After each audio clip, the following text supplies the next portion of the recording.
And we're back very, very quickly. So, so I was looking over some of the, so again, this is June 4th, 2024. And I was trying to draw a little bit of a comparison between these two different competing visions about how residential zoning around the city should be modified. I think everybody's okay with modifying it in certain ways. So, for example, I have yet to hear anybody raise any serious objections to the notion of at least making legal, in the sense of zoning, multifamily housing pretty much across the board. I mean, there was a time you couldn't put housing in commercial districts, and they said, "Yeah, you can put it there too."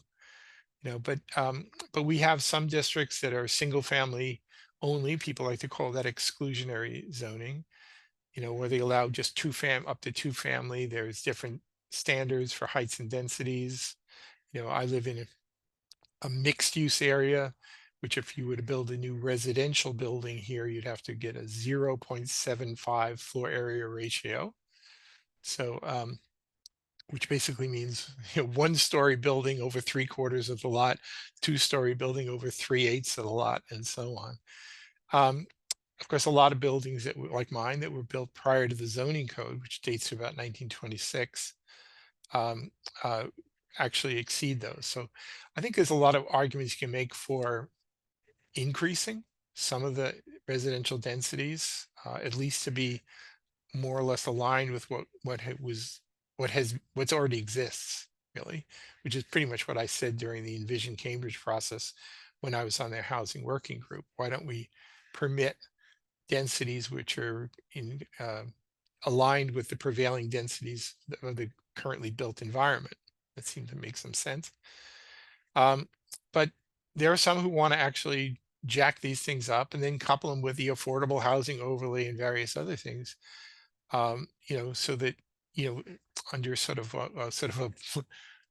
a big scenario, you could see some of the like current single family zones that have large lots could be purchased, and they tear down um, the old building or add to it and put up something like a 6-story apartment building in those areas. So you'd have like a 6-story apartment building surrounded by lots of nice little single family homes. Now, again, I have no objections to multifamily homes, but I do sort of like the idea that things should fit in reasonably well. So I have a lot of reservations about what's being proposed or being cooked up by the kind of Azim, ABC, Siddiqui, Cotter, Farouk crowd there. So yeah, but we'll see. Right now the political environment is such that I think they're eager to ram through whatever they can get away with. And oftentimes the way it works with zoning is that we go through these cycles where it's go go go build build build, and then it'll be like, what the hell were we thinking? And then they'll try and do it through a down zoning period, and 8 to 10 years from now, and then the cycle will repeat. So I don't know exactly where it's all going, but personally, I will just say this, which is that I actually appreciate the diversity of housing stock that you find around the city. Where I live in mid-Cambridge, you find a lot of, it's quite a mix, actually. We have some 6-story apartment buildings. We have a lot of single family homes. We have a lot more multifamily homes, almost entirely multifamilies. They're triple deckers. They're whole streets with, triple decker one after another, you know. But that's mid Cambridge. That's residence C1 district. If you go down to East Cambridge, you'll find things are sort of packed together even tighter. So if you're in East Cambridge, you say, well, that's kind of like how way East Cambridge is. But if I want to go up, Strawberry Hill or Cambridge Highlands or the real Tony suburbs, semi-suburbs of Brattle Street, I'm not so sure I want to see triple deckers or 6-story buildings marching their way out Brattle Street just so that we can say we managed to pack a lot of people into some structures. You know, uh, One of the things when I was writing up about the city council meeting for last night, I just happened to mention that I went to Flushing High School in New York, and in Whitestone, Flushing area. And I remember, spending time at friends' houses. There was a mix of single family, two family, three deckers were kind of rare where I came from. There was some apartment buildings. There was quite a variety. And what happened was, I don't know whether it was just the economics. I think it was probably some changes in what was permissible under zoning, but there was also a lot of kind of corruption in New York, quite honestly. But places that were really kind of very nice, healthy mixes, and where some people had backyards and whatever, it all just got wiped clean. And now they're all along Roosevelt Avenue. It's just nothing but blank, boring, six-story boxes. And yeah, you could say, well, yeah, you pack a lot of people in there. But if the promise is that somehow by building more and more and more and more and more, the rents are going to go down because of supply and demand. Well, guess what, folks? The rents didn't go down. They didn't even stabilize. They took off just as much there as anywhere. So if you're in a kind of a constrained environment, if you're of the belief that standard supply and demand rules work, you're really kidding yourself. When you've got constrained areas and high demand, over extremely high demand, and special circumstances such as the presence of certain industries and two major universities, you have to factor in so many other factors. And just sort of, if you naively think that somehow providing abundant housing is somehow going to make everything affordable, think again. Of course, the city of Cambridge's standard way of looking at this recently is that, well, okay, we say we do that, that's what's going to happen, but in fact, what we're really going to do is we're going to pass laws like the affordable housing overlay, and then we're going to dip into the operating fund we didn't used to basically to kind of cheat on the economics by just using government money to subsidize a lot of it. Um, so in other words, economically, we were fed a bill of goods. So what they do is they try and rig the economics. By the way, some of these proposals, and again, I may have mentioned this in a prior week. I do find it kind of entertaining because there was some of the people who were opposed to these proposals to allow more and more density and height because supposedly it's going to make housing cheaper. The people with the Affordable Housing Trust apparently are very opposed to this because they, to whatever degree it becomes economically feasible to make more money by building bigger structures and building more units and selling more units, that takes away some of the advantage that was baked into the affordable housing overlay, which purposely artificially suppresses what can be built by ordinary folks so that the nonprofit entities who will build 100% affordable housing will have an economic advantage. So if you allow the ordinary developers to build more, then you're taking away that advantage. So again, the way I look at that, if what Mr. Azim and Siddiqui and others are pushing goes through, it is inevitable that there will be a proposal within a year for AHO 3.0 to allow even more of a skewed advantage for nonprofit developers of so-called 100% affordable housing, so that they could still have the advantage that might be otherwise lost if they would have pushed through the proposal that they're pushing through right now. The way I kind of said it kind of jokingly is that, I left Flushing 40 something years ago, but it seems like Flushing is coming to Cambridge. And I don't want that, honestly. I appreciate the diversity of housing stock in this city. I like the fact that if I go out to some of the places in West Cambridge, it's a very different kind of feel. And I don't think that's a bad thing. I mean, I often point out, people like Louis DePasquale who were born in East Cambridge, but came a point in his life with a family and what have you, where he wanted to move out, out to Cambridge Highlands. And you could move to a place where you could have a backyard and maybe even a driveway, um, and do that without leaving the city. So if your notion the only way to achieve that kind of living is to move to Billerica, well, I'm sorry, we're just going to have to disagree on that. All right, another thing that's right before us, and I went to a hearing of I think it was the Neighborhood and Long-Term Planning Committee, things relating to Central Square. Okay, so there's a lot of moving parts right now. Back in 2013, I believe there was something called the K2C2 study that suggested some significant increases in permissible heights and densities for housing, primarily within the Central Square overlay district. And it was considered shocking at the time, but then a few years later, people going, "That's not shocking. You know, we want that more and more and more." So a lot of the things that were viewed by some as radical then, by those very same people who didn't like them then, are now embracing them today. But the thing is that much of those zoning recommendations that came back over 10 years ago were never implemented. They were some piecemeal implementation via citizen petition. There was something called the Central Square Restoration Petition that permitted certain things that I won't get into. But if you really wanted to, I mean, I think people who really understand is that if you really wanted to increase the number of housing units, you could actually get a lot more bang for the buck simply by allowing some taller buildings in places where taller buildings would fit in better, which includes parts of the greater Central Square area. So anyway, the community development department, the zoning people, as well as city councilors and others, are sort of trying to cook up some notion about what they want to do for Central Square.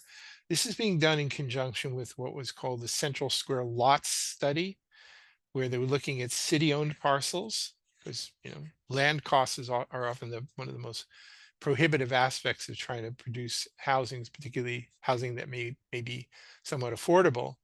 So if you already own the land, you figure, okay, we got an advantage there, right? So anyway, there's these multiple processes happening at once: the rezoning part, and the what are we going to do with these properties?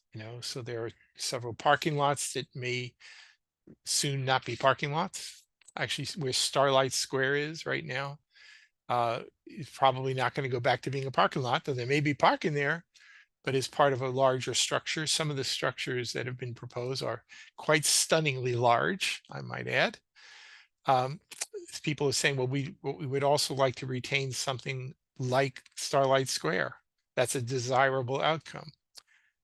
I think people are naive if they think that they're going to comfortably couple something like, for example, if it was an outdoor venue that actually had sound with residential uses. I mean, right now, Starlight Square had to sort of do a negotiation just to be able to carry on into a third and fourth year, because there were some of the neighbors were not particularly thrilled with things, sounds coming there too late in the night.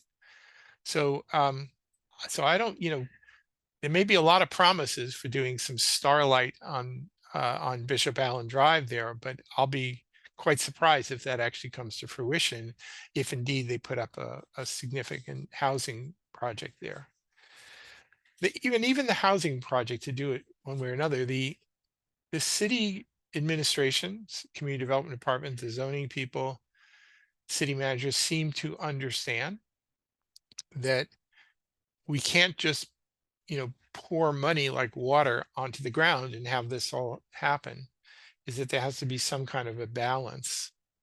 So and I'm thinking back here about the Red Ribbon Commission that Ken Reeves was a part of when he was mayor some years ago, where the principal recommendations that came out there was to create more, which was largely written by somebody from MIT. I can't remember the person's name, but their goal was to produce a lot of more middle income housing.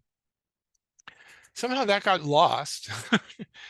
And now there are some people in the activist community who somehow think that the only housing that should be built in and around Central Square is, quote, 100% affordable housing, which, primarily low income housing, and I think, Central Square can certainly tolerate a fair amount more of that in addition to market rate housing, but every unit of 100% affordable housing, or deed restricted housing, that is to say, basically is not just a cost to build it, but it is a permanent cost in terms of, because it produces essentially no tax revenue. So you have people living in there using city services, no taxes whatsoever coming out of those properties. So basically it becomes a weight. So the only way to make sense out of this economically is to have a mix. But at least one ne'er do well has been coming up to city council every week, basically saying that it would be an affront to the people of Cambridge to allow any market rate housing to appear on some of the lots in Central Square. Now, my biggest objection to some of what's been discussed here is that I just don't like the fact that Central Square, and I've been actively involved with Central Square matters for quite a while. It always ends up being thought of as almost what I would call a utility. It's a place where we take care of this social service or this housing need for low income people or whatever, and it all should be done by Central Square so that everybody else in Cambridge can say, oh, how much we love how much we're doing for people. But the burden always falls on Central Square to actually bear the weight of it all. My my vision of Central Square, honestly, is more of in the spirit of restoration. If you look at old photographs from you know decades and decades ago, it was a Central Square was a major draw. Movie theaters, bowling alleys, a lot of stores of every imaginable sort. People would get on the subway to travel to Central Square to do shopping, right? And when I'm listening to some of the city councilors talk and some of the city staff talk about outreach to, the people of Central Square to make sure all voices are heard, one of the things that I have to say actually offends me is that one of the voices that really needs to be heard are the people who don't currently want to go to Central Square because they have some perception of it as being either not providing the services they need, in terms of stores and, places. So I think we have some pretty great restaurants, quite honestly. Um, and or there's a perception of lack of safety, which is largely imagined, but if it's perceived, then it's real to them. So in terms of doing outreach, I want the city to actually reach out to the people who aren't heard at all. They're not the people who you reach out, because they happen to fit into some category. They're the people who have already given up on Central Square. Those are the people who I want, and I want attractions, major attractions in Central Square that make people say, we're going to Central Square because it's the coolest place in town, you know, and not because we have to fulfill this need, that need, this need, the other thing. I just want it to be the coolest place on earth. And it's pretty cool in some ways now, but I think it could stand to be better. So moving on, one other aspect sort of in the housing field that I thought I would mention. Uh, there's, with the MBTA Communities Act, which the Massachusetts legislature and the governor, put through several years ago. The idea was if you have, MBTA, then you should be obliged to produce apartment buildings and whatnot. So Cambridge pretty much meets all that. Where you can put apartment buildings all over most of Cambridge now anyway. We already have them, at least close to the subways. And but there's actually a little clause written into a kind of a cautionary note within the act that had to do with inclusionary zoning. So if you mandate, so let's just say you're one of the cities and towns like Arlington, is an MBTA community, at least to some degree, but if they want to, if they're obliged to allow apartment buildings, additional apartment buildings, if the city, the local legislature starts mandating things like inclusionary zoning that says, okay, Mr. Developer, if you're going to be building this, you have to make at least 15% of your housing has to be made available to the city for the purposes of affordable housing. In Cambridge, we increased our percentage from a starting 15 before the bonuses were worked in, up to a flat 20%.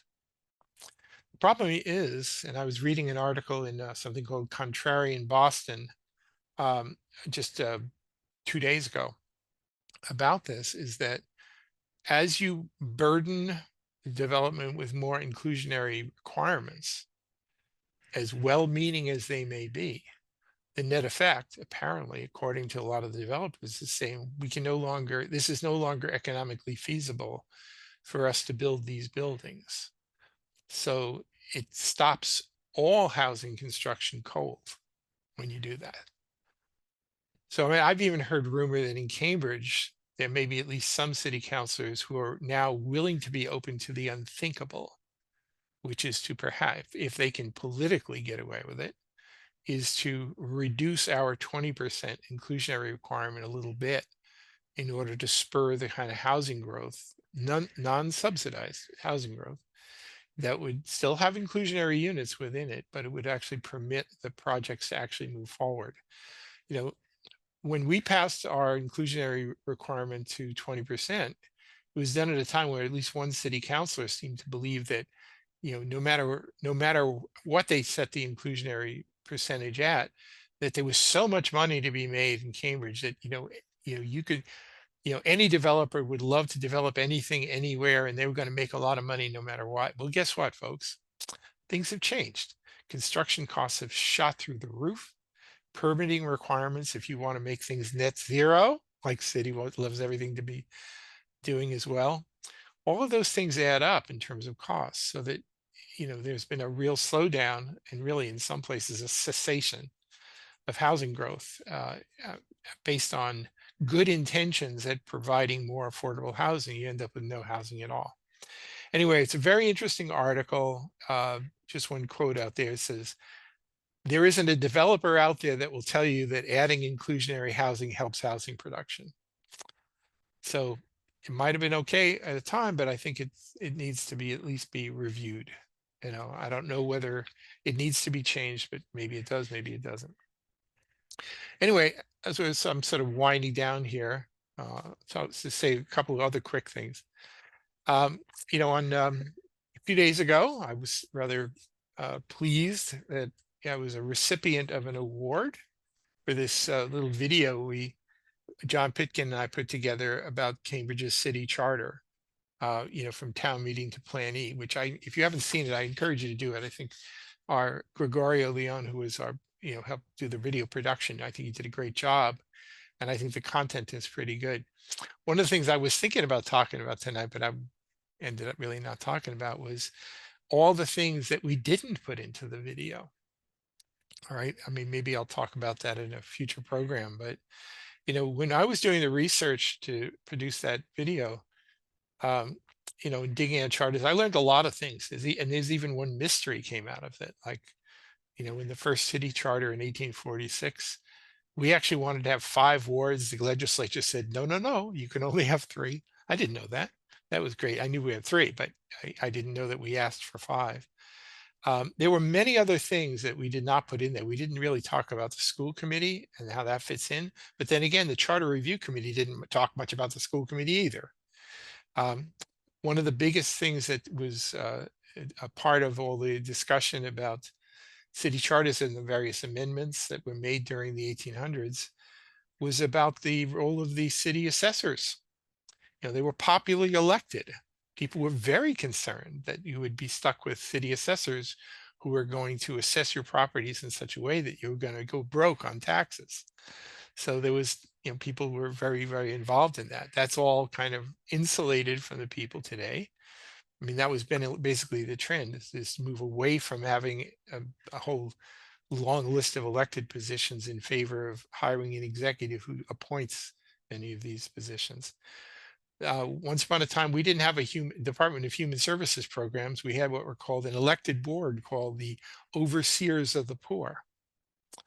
And it would have been a very interesting, maybe we'll produce another video just giving a little bit of the history of how we've made a transition from, in terms of how we actually handle people who are in disadvantaged positions. It was a very different world back then. I remember not too long ago, the job of the city solicitor. Some of the city councilors said, well, why does the manager have control over the city solicitor? And because especially when councilors didn't like some of the opinions that were coming back. Well, I actually think we have a good system right now personally, but in the 1800s, there were times when the city solicitor was hired by the council, was accountable to the city, the common council or the board of aldermen. right? We had a bicameral legislature once upon a time. We had board of aldermen and a common council, and the board, and whatever the mayor, there was a strong mayor in those days, wanted was still subject to review by the board of aldermen. So we actually had like an executive board. We don't have that now. It's very, very different. Um, One of the things that I consider to be a really big change as we moved into the plan era was that, for all intents and purposes, we obliterated the role of the wards. I mean, originally, when we had 3 wards, it was basically dividing up the city for practical purposes into 3 wards where you could still have what's essentially like miniature town meetings within the wards. And that continued all the way up until 1940, and then it went away. And now people talk about, well, why are we not being heard? And there's some parts of the city have chronically felt that somehow they're being left out of the picture. So I'm not promoting ward counselors, mind you, but I would hope that, as people consider changes in the charter, they at least think about the role of having people from more of a neighborhood base, can have a little bit more direct say in things. Anyway, there's a lot more I could say about this, but since I'm sort of winding things down here now, I'll just say that, if you watch the video that we put together, and by the way, you can, with Comcast, you can just talk into your little microphone and say, town meeting to Plan E, and it'll get you to the YouTube video right there. I also have links on my website for it. But there's there really at least another episode or two that really needs to be made about what might be called the history of you know of the charter and how it worked during the Plan E era, which we're still in. And some of the politics of it all, the practical aspects, the limitations, what has worked, what hasn't worked as well, and there's a difference between things that won't work because they are structural within the charter and things that don't work so well these days because of practice. For example, I think we could all use some better candidates. And I'm not saying that to be mean to the current elected officials. There's a tremendous disincentives for people to become candidates these days, and that's affecting legislative bodies all the way up to and all the way up to the president of the United States, honestly. So anyway, I could go on about this, but I think the clock on the wall says maybe not. So anyway, I'll be back in a couple of weeks on Cambridge Inside Out.